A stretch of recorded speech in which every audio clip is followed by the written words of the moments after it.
दोस्तों, जय हिंद, वंदे मातरम। मैं सुनील कुमार यादव आप सभी देखने वालों का अभिवादन करता हूं और आप देख रहे हैं everything is possible with Sunil. और आज का मेरा टॉपिक है बीपीएड फर्स्ट सेमेस्टर का फोर्थ पेपर ऑफसेटिंग और कोचिंग, उसमें अधिशिक्षक। दोस्तों, अधिशिक्षक खेलों में अधिशिक्षा के लिए अत्यंत आवश्यक होता है। अधिशिक्षक से तात्पर्य है जो हमें ट्रेनिंग देता है, जो हमारा कोच होता है। और अधिशिक्षा से तात्पर्य है कोचिंग। तो अधिशिक्षक के बिना कोचिंग संभव नहीं है, अर्थात एक कोच के बिना आपकी कोचिंग संभव नहीं है। अधिशिक्षक के बिना किसी खेल के स्तर को ऊंचा नहीं उठाया जा सकता है और ना ही किसी खेल को सुव्यवस्थित ढंग से संपन्न कराया जा सकता है। अर्थात यदि अधिशिक्षक नहीं होगा तो किसी खेल के स्तर को हम ऊंचा और नहीं उठा सकते हैं। बिना कोच के आप किसी खेल को ऊपर नहीं उठा सकते हैं और ना ही किसी खेल को सुव्यवस्थित ढंग से संपन्न कराया जा सकता है। खेलों को अधिक उपयोगी और सफल बनाने के लिए अधिशिक्षक को योग्य एवं कुशल होना अत्यंत आवश्यक है। यदि अधिशिक्षक अपने खेल में पारंगत है, कुशल है और योग्य है तो अधिशिक्षा को बहुत ही आगे ले जा सकता है। अधिशिक्षा से मतलब है कोचिंग। खिलाड़ियों का ये खेल अधिशिक्षा द्वारा निर्धारित की गई कोचिंग पर निर्भर करता है। कोच खिलाड़ियों के कौशल से निपुण, नेतृत्व के गुण तथा मानसिक रूप से संपूर्ण बनाता है।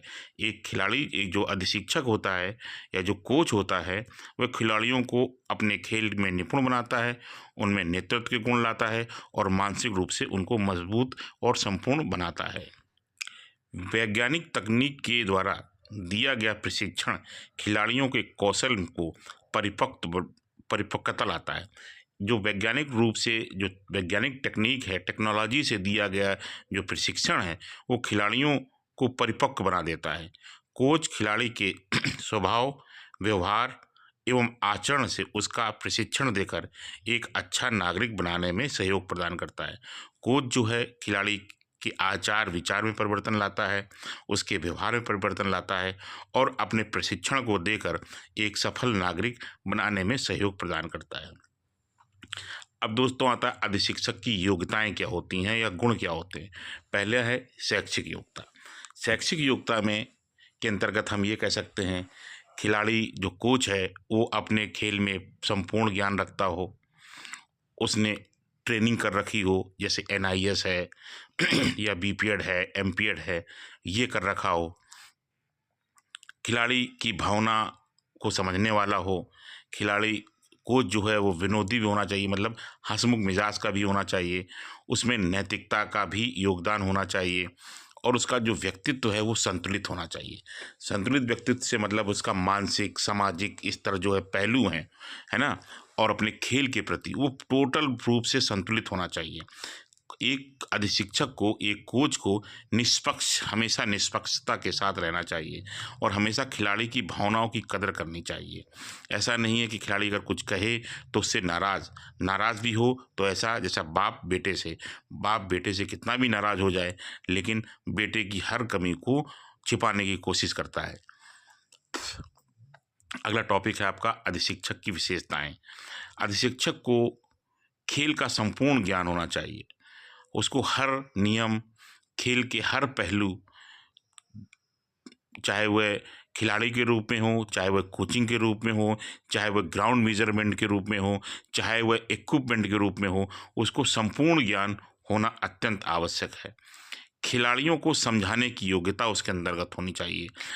खिलाड़ी गलती बार बार करता है, बार बार गलती करता है, तो खिलाड़ियों को उसको समझाने की उसके अंदर योग्यता होनी चाहिए। ज्ञान का नवीनीकरण। आजकल नई नई टेक्नोलॉजी आ रही हैं, उस अपने ज्ञान को वो हमेशा नवीन ढंग से आगे सीखता रहे। जैसे आप देखते हैं क्रिकेट को एक उदाहरण ले लीजिए, बॉल आती है, पहले गुगली चलती थी, फिर दूसरा आ गई, जाने कितनी गेंदें, तो उसको अपने खेल के में हमेशा नवीनीकरण होना चाहिए। उसको हमेशा अपडेट होते रहना चाहिए। विश्व खेल मंच से हमेशा उसको अपडेट होते रहना चाहिए। नई नई टेक्नोलॉजी उसको हमेशा सीखते रहना चाहिए। कुशल प्रशिक्षण योग्यता। एक कोच को कुशल प्रशिक्षण देना आना चाहिए कि खिलाड़ियों को कितना अच्छा से अच्छा हम प्रशिक्षण दे सकते हैं। अभिव्यक्ति की योग्यता, एक कोच जो है वह अपनी बात को समझाने की योग्यता रखता हो, ऐसा बोले कि खिलाड़ी के दिमाग, मन, मस्तिष्क और ज़हन में पूरी तरह से वह बात बैठ जाए और वह अपने कोच की बातों को पूरी तरह से एक्सेप्ट करना सीख जाए। ये अधिशिक्षक की विशेषताओं में है। निरीक्षण तथा विश्लेषण की योग्यता, खिलाड़ी को हमेशा उसको निरीक्षण करते रहना चाहिए, उसका विश्लेषण करते रहना चाहिए, खिलाड़ी को हमेशा उसकी कमियों को बताते रहना चाहिए। अच्छा करे, पुरस्कार और दंड का रूल अपनाना चाहिए। खिलाड़ी अगर अच्छा कर रहा तो उसको प्रोत्साहन देना चाहिए। शाबाश, वेरी गुड जैसे शब्दों का प्रयोग करना चाहिए, जिससे खिलाड़ी का आत्मविश्वास बढ़ता है।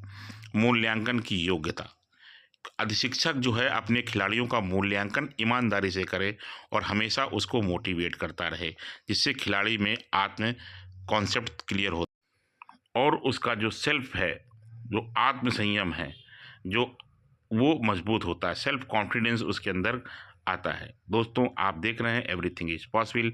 जानकारी अच्छी लगी हो, चैनल को लाइक करें, सब्सक्राइब करें, शेयर करें, दूसरों को अवश्य भेजें।